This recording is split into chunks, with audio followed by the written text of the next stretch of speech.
ओ मेरी वासना तुम चलो अगम के पार, अगम पार अपार पार, कहाँ है तेरा करार। तू देख निज दरबार अपनो, सूरत ही संहार, सूरत ही संहार। वो मेरी वासना, वासना का मतलब क्या है? आत्मा। हे मेरी आत्मा तुम चलो अगम के पार, अगम पार अपार पार। ये 14 लोग का ब्रह्मांड है, इसको भाई योग माया ब्रह्मांड कल हमने आपको पट दर्शन पे भी दिखाया था। और उस क्या बोलते योग माया के ब्रह्मांड के पार पे भी वो दिव्य ब्रह्मपुरी परम धाम है, जहाँ की बात आपको कही जा रही है। अपार पार, अपार पार जिसकी कोई सीमा ना हो, जिसकी कोई नाप तोल ना हो।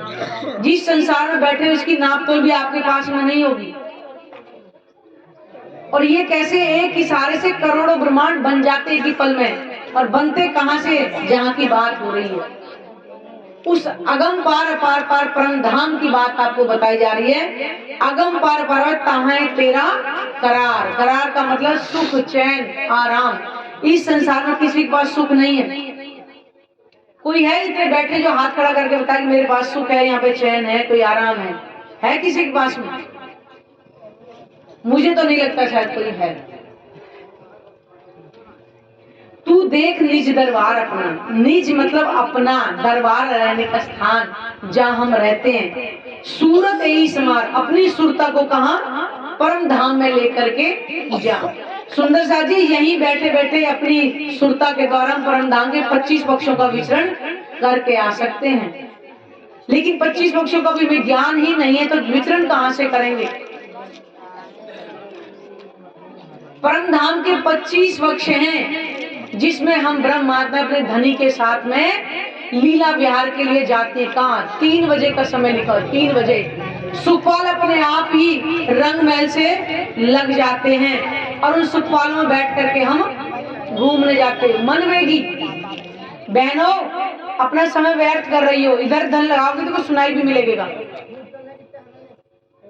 उन 25 पक्षों में रमन करने के लिए जाते हैं। तो प्राणनाथ जी बता रहे कि तू अपनी सुरता को कहाँ लगा? अपने निज दरबार में। आप कहीं भी घूमने जाती होंगी, चाहे किसी ब्याह शादी में जाओ, कुछ सज के संवर के जाएंगे, फिर भी हाथ तक कहाँ चैन आता है? अपने घर के बिस्तर पर आता कि नहीं आता है? ऐसा ही प्राणनाथ जी हमें बता रहे हैं कि हे मेरी ब्रह्मात्माओं, तुम अपने घर आने के लिए अपनी सुरता को परम धाम में लगाओ, वही तुम्हें चैन और करार मिलेगा, इस संसार में नहीं है। तू कहाँ देखे इन खेल में? ये संसार क्या है? खेल ही तो, एक नाटक ही तो है। वो कह रहे तू इसको क्या देख रही है? ये तो पड़ो सब प्रतिबिंब, जैसे शीशे में हम सामने खड़े हो जाएं और शीशे में हमारी असल जो स्वरूप है वो क्या होगा? प्रतिबिंब पड़ेगा। असल तो सामने खड़ा होता है और शीशे में क्या? नकल होती है। ऐसे ही कह रहे कि क्या देखे इन खेल को, तो पड़ो सब प्रतिबिंब, प्रपंच पांचों तत्व सब खेलत सूरत के संग। ये 5 तत्वों से मिलकर ये संसार बना है, जल, अग्नि, वायु, पृथ्वी और आकाश। अगर एक तत्व भी अगर नहीं होगा तो जीवन संभव नहीं होगा। धरती है, इस पे हम बैठे हुए हैं, आकाश छत के रूप में है, जल हमारा जीवन है, वायु से हम सांस ले रहे हैं। ये 5 से मिलकर प्रपंच पांचों तत्व मिल खेले सूरत के संग। इसी में अपनी अपनी सुरता को बना करके सब लोग खेले हुए हैं। अनेक तरह के देवी देवता बना लिए हैं, बनाए नहीं बनाए? अभी महाराज जी ने बताया सब कुछ कि यहाँ पर प्राण प्रतिष्ठा कर देते हैं, मूर्तियों के अंदर भगवानों को बना देते हैं। अगर कोई है, कोई पंडित जो मरे हुए व्यक्ति को जिंदा कर दे, है किसी में ताकत? लेकिन हम क्या उन्हीं के भाव में बहे जा रहे। कभी अपना विवेक इस्तेमाल किया ही नहीं है कि सत्य और झूठ में कितना फर्क है। कोई मरे व्यक्ति को जिंदा नहीं कर सकता, तो बताइए भगवानों प्राण प्रतिष्ठा कर रहे हैं। मूर्ति के अंदर कितनी अज्ञानता है। उस मूर्ति को हम स्वयं बनाते हैं। परमात्मा ऐसे ब्रह्मांडों को एक पल में करोड़ों बना के रख देते हैं और उसमें हम देवी देवताओं की जान डाल देते हैं इंसान होकर के। बताओ, तू देख दर्शन पंथ पहने करे कि विशुद्ध साध, चढ़ी 14 शून्य समावे तहां आड़ी अगम अगाध। तू देख दर्शन पंथ पहने, किस रास्ते पर तू चल रही है, कि वो रास्ता वहां तक पहुंच भी रहा है कि नहीं पहुंच रहा है। क्योंकि परम धाम तक पहुंचने के लिए हमें पैरों की आवश्यकता नहीं है, ज्ञान की आवश्यकता है। तो आज वाणी हमारे पास है, तो अपनी सुरता को कहाँ लगाना है। इस 14 लोक से परे 7 निराकार मंडल को पार किया, योग माया के ब्रह्मांड को अव्याकृत ब्रह्म, सबलिक ब्रह्म, केवल ब्रह्म, सत्सुर ब्रह्म को भी पार करके हम अपनी सुरता को कहाँ ले जाना है, मूल मिलावे में, जहाँ पे हमारे धनी हमारे बीच में विराजमान है। चढ़ी 14 शून्य समावे, ये 14 लोक का ब्रह्मांड एक पल में समाप्त हो जाएगा जिस दिन महाप्रलय होगी, जिसको हम इतना बड़ा देख रहे हैं। क्या पता था? भागवत पुराण तो सब कोई पढ़ रहे हैं, लेकिन किसी ने आज तक नहीं बताया कि 4 तरह की प्रलय कहाँ तक है, महाप्रलय में सब कुछ समाप्त हो जाएगा। लेकिन प्राणनाथ जी में सारे भेद खोल के बता रहे, ता आड़ी अगम गादा, 7 शून्य निराकार मंडल ये हमारे आगे आ जाता है और हमें इसको पार कैसे करना है, तो वाणी ने हमें बता दिया है कि अपने ध्यान को कैसे परम धाम के अंदर ले करके जाना है। क्योंकि ध्यान के द्वारा जा सकते हैं, शरीर से कोई नहीं जा सकता वहां पर। और हमारी सुरता कब जाएगी, जब एकांत में बैठेंगे। और एकांत में बैठने के लिए हमें पहले ज्ञान की आवश्यकता है। तो वाणी मंथन के लिए आपको इसीलिए बार बार बोला था कि आप अकेले में भी उस धनी से मुलाकात कर सकती हो। ए भरम बाजी रची रामत बहु विदेश संसार, भरम की बाजी, यहाँ पे कोई भी आज किसी के सन से आज तक दूर नहीं हुए, तभी तो परमात्मा की पहचान नहीं कर पाए। और ये वाणी क्या कहते हैं, ये वाणी हमें संशय रहित करती, इसलिए इसको बेशक इलम कहा गया है। यही बैठे बैठे हमें परमात्मा के धाम के स्वरूप की पहले जो दुनिया आज तक नहीं कर पाई थी। परमात्मा को क्या कहते हैं, निराकार है, साकार है। कभी उसको निराकार कहते, कभी साकार कह देते। वास्तव क्या है, ना परमात्मा साकार है, ना परमात्मा निराकार है। साकार जिनको नेत्रों से देखा जाए, निराकार जिसका कोई आकार नहीं होता। लेकिन परमात्मा का जो शुद्ध स्वरूप है वो आत्मिक नेत्रों से देखा जाता है। आत्मा की नेत्र जब खुलेंगे तो दिख जाएंगे। बहुविधि संसार, ये जो नैन देखे श्रवण से, जो भी नैनों से देखते, कानों सुनते, सब मूल बिना विस्तार, इसका कोई आधार है ही नहीं। अब देखा जाए तो इस आकाश को हम आंखों से देख रहे हैं, आंखों से दिखाई दे रहा है, किस रंग का है।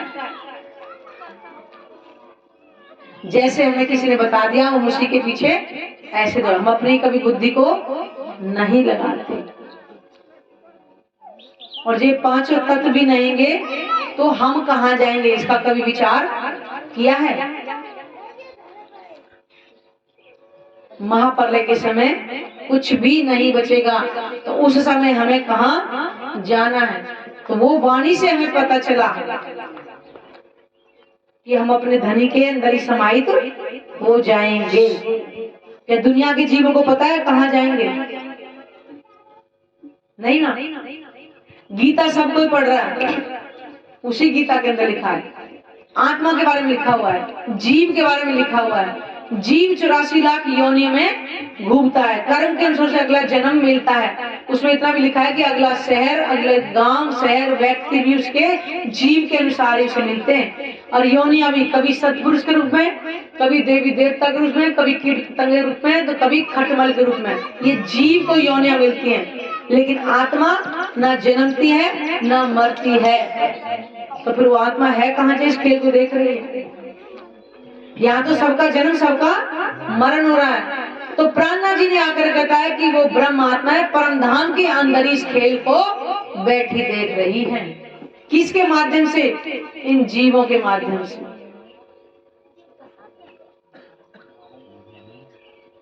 क्या पहले पता किसी को आत्मा अलग है जीव अलग है? नहीं।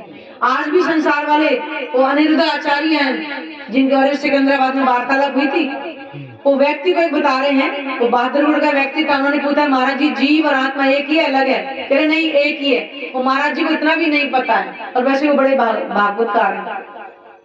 मुंडक उपनिषद में लिखा है एक वृक्ष है, उसपे दो पक्षी हैं। एक पक्षी है जो चोटी पर बैठा है, एक पक्षी है जो नीचे फल को खा रहा है, यानी कि फल के स्वाद को चख रहा है। जो मौन है वो कौन है? आत्मा। शरीर रूपी वृक्ष, एक शरीर के अंदर दो चीजें, एक जीव एक आत्मा। आत्मा केवल देख रही है, कोई कर्म नहीं कर रही है, इसलिए वो कर्म बंधन से मुक्त है। और जो पक्षी फलों खा रहा है वो है जीव, वो फलों का स्वाद ले रहा है, इसी कारण से कर्म बंधन में रहता है। जैसा कर्म करता है वैसा ही उसको फल भोगना पड़ता है। इस संसार में किसी को जीव और आत्मा के बारे में भी नहीं पता है। वैराट से हम देखे वैकुंठ से सिखाई, शून्य थे जैसे जल बतासा सो शून्य मांझ समाई। वैराट से हम देखे, वैराट का मतलब सारे संसार को देखा। वैकुंठ विष्णु शेष आई, इन त्रिदेवों के बारे में भी जान लिया। उनका स्थान भी कहाँ है? वैकुंठ में। और वैकुंठ भी महाप्रलय में समाप्त हो जाए। बताइए फिर वो अखंड परमात्मा है कहाँ? शून्य थे जैसे जल बतासा, ये बतासा की उपमा दी है। जैसे बारिश में बतासे की तरह बूंद पड़ती है और पट फूट जाती है, कह रहे ये संसार भी ऐसे ही बतासे की तरह समाप्त हो जाएगा। और ये महेश्वर तंत्र के अंदर शंकर भगवान उमा को बता रहे 5वें अध्याय के अंदर कि उमा हम और ब्रह्मादि देवता एक पानी के बुलबुले की तरह बनते और मिटते हैं, और वायु रूपी बुलबुले समाप्त होते, केवल केवल स्वर परब्रह्म शेष बचता है। बताइए, शंकर भगवान उमा को बता रहे,